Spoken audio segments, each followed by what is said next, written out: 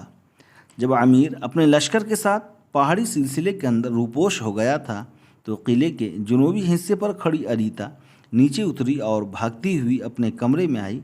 ایک نگاہ اپنے معصوم بچے مغیث پہ ڈالی جو بستر پر گہری نیند سو رہا تھا۔ مطمئن ہو کر اریتا پھر پلٹی اور ہرنی کی طرح بھاگتی اور پھلانگتی ہوئی پھر قلعے کے جنوبی حصے کی طرف چڑھ گئی، جہاں حشام، کولان اور ہموارہ پہلے ہی کھڑے تھے اور ان کا دھیان قلعے کے نیچے درختوں کے جھنڈ میں چھپے ہوئے اپنے لشکر کی طرف تھا۔ انہیں ابو نواس کی طرف سے سرخ جھنڈی کے اشارے کا انتظار تھا۔ صلیبی لشکر جب محاصرہ اٹھا کر جنوب مغرب کے رخ پر روانہ ہوا تو ابو نواس نے فضا میں سرخ جھنڈی لہرائی۔ حشام بھاگتا ہوا نیچے اترا اور قلعے کا انتظام ایک بربری کمانڈر کے ہاتھ میں دے کر وہ 1000 سواروں کے ساتھ قلعے سے نکلا۔ دوسری طرف ابو نواس اور حوازن بھی صلیبی لشکر کا تعاقب شروع کر چکے تھے۔ حشام بھی ان کے ساتھ آ ملا۔ اب صلیبی لشکر کے بائیں طرف پہاڑی سلسلے کے اندر ہی اندر حشام اور دائیں طرف حوازن 2000 سواروں کے ساتھ آگے بڑھ رہے تھے اور 2000 سواروں کے ساتھ ابو نواس اس کے پشت پر تعاقب میں لگ گیا تھا۔ صلیبی لشکر اس تعاقب سے بے خبر بڑی تیزی سے گلیلی کے میدان کی طرف بڑھ رہا تھا۔ صلیبی لشکر جب پہاڑوں سے گھرے ہوئے ایک میدان میں سے گزر رہا تھا تو ایک دم چونک کر رک گیا۔ ان کے سامنے امیر اپنے 4000 سواروں کے ساتھ ان کا راستہ روکے کھڑا تھا۔ صلیبیوں نے دیکھا 4000 موت کے مسافر اپنے سالار کی سرکردگی میں اس طرح ان کی آنکھوں میں آنکھیں ڈال کر دیکھ رہے تھے جیسے جنگل کا کوئی درندہ شکار کیے جانے والے جانور کی طرف دیکھتا ہے۔ تاہم وہ مطمئن تھے کہ ان کی تعداد 15000 تھی اور موت کے مسافر صرف 4000۔ امیر نے اپنی تلوار فضا میں لہرائی اور جواب میں اس کے سپاہیوں نے اپنی دہاڑتی ہوئی آوازوں میں تکبیر بلند کی اور اس کے ساتھ ہی امیر آگے بڑھ کر حملہ آور ہوا۔ صلیبی بھی آگے بڑھ کر حملہ آور ہوئے تھے، لیکن موت کے مسافر جنہوں نے گھوڑی کی پیٹھ پر زندگی بسر کرنے کا ڈھنگ سیکھ لیا تھا ان پر کہیں بوجھ ثابت ہوئے تھے۔ وہ درندوں کی طرح حملہ آور ہوتے تھے اور بگولوں کی طرح اپنا آپ بچانا جانتے تھے۔ جنگ کی بھٹی جب ذرا گرم ہوئی تو دائیں اور بائیں سے پشت سے ابو نواس، حوازن اور حشام اپنے سواروں کے ساتھ پوری قوت کے ساتھ حملہ آور ہوئے۔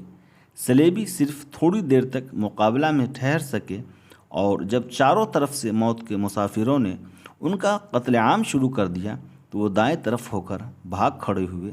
امیر نے اپنے لشکر کے ساتھ دور تک ان کا تعاقب کیا اور ان میں سے بہت کم سپاہی جان بچا کر گلیلی کے قلعے میں داخل ہونے میں کامیاب ہو سکے۔ امیر اپنے لشکر کے ساتھ ایک فاتح کی حیثیت سے اپنے مسکن کی طرف کوچ کر رہا تھا۔ عقدائی کے بعد اس کا بیٹا قیوق جو تاتاریوں کا خاقان بنا، فطری طور پر ضعیف تھا، اکثر بیمار رہتا تھا۔ اس کے باوجود کثرت سے شراب پیتا اور جوان و حسین لڑکیاں اپنے خیمے میں جمع کیے رکھتا تھا۔ اس عیاشی سے اس کی صحت اور بگڑ گئی، وہ مالخولیہ کا مریض ہو گیا۔ اس نے اپنے چچا زاد بھائی باتو اور برقائی کو پیغام بھیجا کہ وہ دشت میں آ کر قرولتائی میں شریک ہوں جو قاصد پیغام لے کر گیا تھا۔ اس نے آ کر بتایا کہ باتو نے کہا ہے میری ٹانگوں میں درد ہے، میں قرولتائی میں شریک نہیں ہو سکتا۔ قیوق پہلے ہی باتو کے خلاف تھا۔ قرولتائی میں شرکت سے انکار کا اسے بہانہ مل گیا اور اندر ہی اندر اس نے باتو اور برقائی سے ایک نہ ختم ہونے والی جنگ کی تیاریاں شروع کر دی۔ کوچ کے وقت اس نے اعلان کیا کہ وہ اپنی بیماری کی خاطر کچھ دن شاہینیوں کی جھیل بحر کیپسین کے کنارے گزارنا چاہتا ہے اور شاہینیوں کی جھیل کے بالائی میدانوں میں دریائے دولگا کے کنارے باتو اور برقائی تھے۔ سیورقتی کے سوا کوئی بھی قیوق کی اس سازش کو بھانپ نہ سکا۔ سیورقتی جان گئی تھی کہ قیوق باتو سے جنگ کرنے نکلا ہے، لہٰذا اس نے اپنے ایک قابل اعتبار ہرکارے کے ہاتھ باتو کو اس حملے سے آگاہ کر دیا اور دریائے دولگا کے کنارے باتو بھی جنگ کی تیاریوں میں لگ گیا تھا۔ بیرونی دشمنوں پر ضرب لگانے سے پہلے قیوق پہلے باتو کو اپنے سامنے جھکانا چاہتا تھا۔ میمنہ اور میسرہ سمیت پورے شاہی لشکر کے ساتھ اس نے کوچ کیا۔ اس کی ماں توراکنیہ، اس کی بیوی اغول، سیورقتی اور اس کے بیٹے منگو اور قبلائی بھی اس لشکر میں شامل تھے۔ سامان سے لدے ہوئے اونٹوں، گھوڑوں، بیل گاڑیوں اور جنگی رتھوں پر مشتمل یہ لشکر دریائے کیرولانہ کی سرزمین سے نکلا اور صحرائے گوبی کے شمالی کنارے کے ساتھ سفر کرنے لگا۔ ٹنڈارا اور قطب شمالی کی تاریکیوں سے آنے والی کالی آندھیوں اور صحرا کے اندر اڑتے ریت کے گراؤس سے بچنے کے لیے جانوروں کے منہ پر ڈھانٹے باندھے ہوئے تھے۔ گوبی کے اندر صحرا کے بھوتوں کو بھگانے کے لیے لشکر کے اندر جگہ جگہ زور زور سے نقارے بج رہے تھے۔ وہ اس شاہراہ پر جا رہے تھے جو دریائے کیرولانہ سے نکل کر صحرائے گوبی سے ہو کر کوہ اتائی کی پہاڑوں کے اندر بلکھاتی سی بیر کے جنگل سے ہوتی ہوئی جھیل بالکش کے جنوب، بحر آرال اور بحر قزوین کے شمال سے ہو کر دریائے یورال، دریائے دولگا، دریائے ڈان اور دریائے نیپر کے پلوں کو عبور کرتی ہوئی دریائے ڈینوب کے اس پار چلی گئی تھی۔ جب لشکر صحرائے گوبی اور کوہ اتائی کے پہاڑی سلسلے کے سنگم پر آیا تو قیوق مر گیا۔ ساری سڑکیں بند کر دی گئی، منزلوں کی طرف کوچ کرتے مسافر روک دیے گئے۔ مسافروں کو سراؤں کے اندر زبردستی روک لیا گیا تاکہ خاقان کی موت کا کسی کو علم نہ ہو۔ پھر قیوق کی ماں توراکنیہ اور بیوی اغول نے باتو کو پیغام بھیجوایا کہ قیوق مر چکا ہے۔ یہ پیغام اس لیے بھیجوایا گیا کہ وہ باتو سے قریب تھے۔ باتو نے کہا کہ میرے گھوڑے آرام کر رہے ہیں اور یہ کہ میری ٹانگ میں درد ہے اور مجھے سفر نہ کرنا چاہیے۔ اس موقع پر سیورقتی نے عقل مندی سے کام لیا۔ اس نے اپنے 2 بڑے بیٹوں منگو اور قبلائی کو باتو کی بیمار پرسی کے لیے روانہ کر دیا۔ باتو ان دونوں کے ساتھ بڑی گرم جوشی سے پیش آیا کیونکہ ان کی ماں نے انہیں قیوق کے حملے کی بروقت اطلاع کر دی تھی اور وہ اس کا ممنون تھا۔ ادھر سیورقتی نے لشکر کو یہ مشورہ دیا کہ چنگیز کے پوتوں میں چونکہ باتو سب سے بڑا ہے، اس لیے نئے خاقان کے چناؤ کے لیے اس کے پاس قرولتائی منعقد کی جائے۔ توراکنیہ نے اس سے اختلاف کیا اور کہا کہ آج تک تاتاری دشت سے باہر کبھی قرولتائی نہیں ہوئی، لہٰذا نئے خان کا چناؤ اپنے دشت میں جا کر ہوگا۔ اس پر چنگیز کے بیٹوں اغدائی اور تولائی کی بیویوں میں اختلاف ہو گیا۔ لشکر کے زیادہ حصے نے سیورقتی کا ساتھ دیا اور وہ لشکر کے اس حصے کے ساتھ دریائے دولگا کے کنارے باتو کی طرف کوچ کر گئی۔ توراکنیہ اور قیوق کی بیوی اغول لشکر کے تھوڑے سے حصے کے ساتھ دشت کی طرف لوٹ گئی اور اپنے ساتھ قیوق کی لاش بھی لیتی گئی۔ باتو کے پاس قرولتائی منعقد ہوئی۔ تاتاری جرنیلوں نے مشورہ دیا کہ باتو جو سب سے بڑا ہے خاقان چن لیا جائے، لیکن باتو نے خاقان بننے سے انکار کر دیا اور نئے خاقان کے لیے منگو کا نام پیش کیا۔ پہلے رسمی طور پر منگو نے بھی انکار کیا، لیکن اس کا چھوٹا بھائی قبلائی جو دل سے چاہتا تھا کہ اس کا بڑا بھائی خاقان بنے، چلا کر بولا، منگو اکیلا کیسے باتو خان کے مشورے کو روک سکتا ہے؟ اسے یہ خدمت قبول کرنا ہوگی۔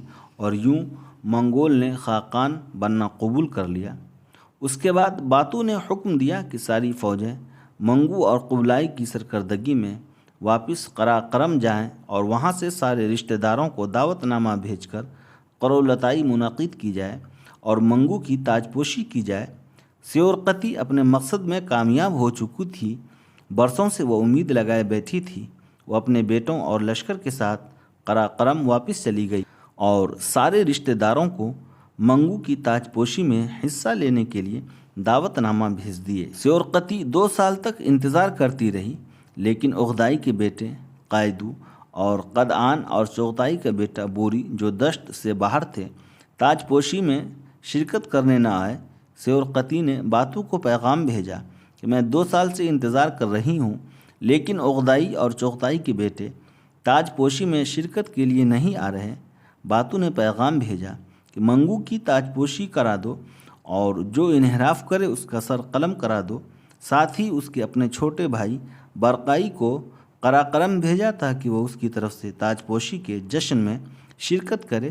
برقائی کی صدارت میں تاج پوشی کی رسم ادا ہوئی اور منگو خاقان بنا لیا گیا۔ تاج پوشی کی رسم کے دوران ہی عقدائی اور چغتائی کے بیٹوں قدعان اور بوری نے منگو اس کے بھائی اور برقائی کو قتل کرنے کی ایک سازش کی خبر وقت سے پہلے ہی ایک جاسوس نے منگو کو پہنچا دی۔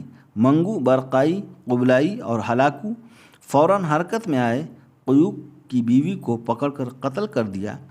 قدعان کو قراقرم سے باہر ایک چراگاہ میں جلاوطن کر دیا گیا اور بوری کو باتو کے پاس بھیج دیا گیا۔ بوری جب باتو کے سامنے پیش ہوا تو اس نے منت سے کہا، سبودائی کے ساتھ جب آپ مغرب پر حملہ آور ہونے والے لشکر کے سالار اعظم تھے اور میں نے آپ کو بڑھیا کہا تھا، اس وقت میں شراب کے نشے میں تھا۔ باتو نے غصے میں کھولتی ہوئی آواز میں کہا،